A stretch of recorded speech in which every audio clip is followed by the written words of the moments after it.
told me to go sleep with a bunch of women and date multiple women at the same time, which I did, and it significantly damaged my life. Moral. Yeah, I mean, you got to take personal responsibility, bro. If I give you the skill set, then you shoot yourself in the foot. Is that really my fault? No, I just arm you with the skill set, then you choose what you want to do with it. Your heart is in the right place, but I just wanted to give you from someone that actually listened to what you were saying to do, read your book, and it didn't work. That's all I was trying to do.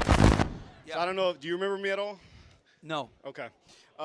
So can I ask a quick synopsis of what you think the prescription is for society today for men? In a short version, what do you think they should do to be successful with women? To be successful with women, Yeah. okay, are we talking about like getting a girl for a long-term relationship, just to get laid? What are we talking about? Well, I think the only reason should be for a long-term relationship and marriage. I mean, as Jesus Christ founded it, but I'm just curious what your prescription is. Well, I've talked about this. I think guys have to have certain things in place, right, before they want to get into a long-term relationship. It's 5 things. So I would say 100K per year, 6 figures a year, 6 months to 1 year of savings, be in good shape, have at least 50 partners, right, sexual body count. All right, and then is that the last one? And then there's one more, but that's fine. You could go ahead and Okay. engage with what I've said so far. So the reason I asked that is I've watched almost every single podcast you ever did for about a year and a half. So much so that I bought into a lot of the things that you said. For about 2 years, it led me astray and significantly damaged my personal life, including relationships. How did it lead you astray? Well, you told me to go sleep with a bunch of women and date multiple women at the same time, which I did, and it significantly damaged my life. And it wasn't until I actually turned around and started listening to Jesus Christ that I was saved. Now I'm happily married. I have 1 child now with another one on the way, and I've never felt happier. But I felt... Congratulations, that's good. That's really good. Thank you. And I know you're not against that, but my concern is what you're saying to men leads them astray, because I'm a walking example of it. And I think you're significantly damaging people, and especially you're leading people away from morality.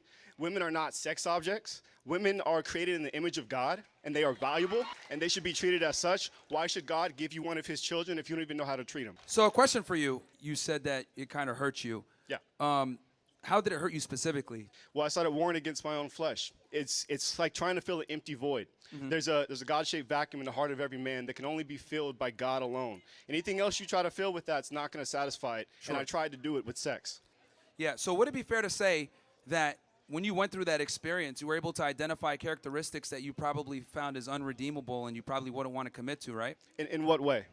Well, when you were seeing these women, right, you probably started seeing patterns in how they behave, how they speak or whatever. Maybe they're not qualified to be a wife. Because the thing is, right? Well, I don't need that. I have the Bible for that. It tells me what to look for. Yeah, but the thing is that you were able, and again, you're probably not going to notice it, but when you dated and dealt with all these women, you probably were able to identify characteristics that you were not fond of, or characteristics that would make a woman not a good candidate for a long-term relationship. And I think half the game is figuring out which girls don't qualify for marriage versus which ones that do. And clearly you learned a skill set on how to become attractive and get women, and then you're able to identify the things that you like versus the things that you don't like, and that only comes a lot of times with experience. Now, look, if a guy can go ahead and, find a woman as a virgin and be attractive and be able to understand how to navigate that, that's great in modern times. But the reality is a lot of guys don't. And, I mean, even in your success story, you had to go through a lot of bad women to be able to identify your current wife as the one. So failures are good. They're good. Yeah, failures, failures in the sense of socioeconomic or maybe even relationship failures could be good. But there's a difference with what I'm saying. I'm saying that we're warned against our soul. Jesus Christ commands us to marry one woman. That's it. Sure. And what you were causing me to do was sin against myself. And that's the point I'm trying to get to. It's immoral. Yeah, I mean, you got to take personal responsibility, bro, because here's the reality. No, I do, 100%. Yeah, so very publicly, I have in front of over that's 40,000 people. I've done that. Yeah, great. But the point I'm trying to make is I teach guys a skill set, right? If I give you a gun and you shoot yourself in the foot, is that my fault? If I taught you how to properly use it, how to disarm it, disassemble it, how to load the magazine in properly, all that. If I give you the skill set, then you shoot yourself in the foot, right? Is that really my fault? No, I just arm you with the skill set. Then you choose what you want to do with it. Now, obviously, you wanted to go toward a sex escapade, which is, I guess, fine.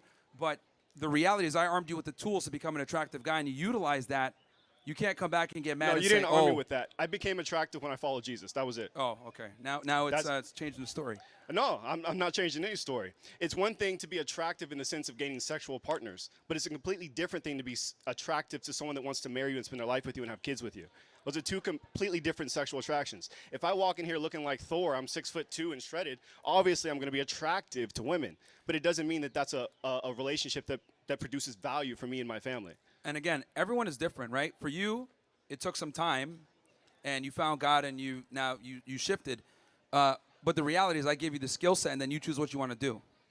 That's up to you, and you made that decision, not me. I just taught you what to do, exactly. how to do it. It's on me 100%. I'm not placing blame on you. But what I'm telling you, from someone that listens here's the other to you, thing, I'm too, trying that to you let gotta know understand. what happens when you speak to people and tell them to do these things. Here's the other thing, too. Like, now you're operating with 20/20 hindsight. You went through it. You experienced Correct. it. You That's know. true. A lot of guys need to get their hand burned sometimes to figure out how things work. Because, let's be Why? honest, men are very stubborn. Why do they need to do that? If they find a God-fearing woman, they wouldn't do half the stuff you're talking about. Well, here's the thing. Finding a God-fearing woman in today's day and age is a lot harder said than done, right? So I did it. Yeah, it's a lot harder And said so did than everyone done. in my whole family. So it's not that hard. Yeah, that's anecdotal from your perspective. But again, you learned the skill set. You were able to find a wife, and I'm happy about that. But you got to take a little bit of accountability here and understand that you basically got a loaded gun and shot yourself in the foot, and you're trying Correct. to blame me for it. No, I'm not blaming you. Like I said, I take accountability. Yeah. There's a big difference there. Okay. But look, nothing against you. Like I said, I've hung out with Fresh 8 or 9 times recently. I love them, and I think your heart is in the right place. But I just wanted to give you from someone that actually listened to what you were saying to do, read your book, and it didn't work. That's all I was trying to do for you. Well, actually, it did. You didn't notice it yet. Okay. You're not going to be able to identify your wife and have been able to find her and figure out what characteristics you like and don't like, right, unless you went through that. My wisdom came from the Bible, not you. But I appreciate it. Sure. Thank you. Okay.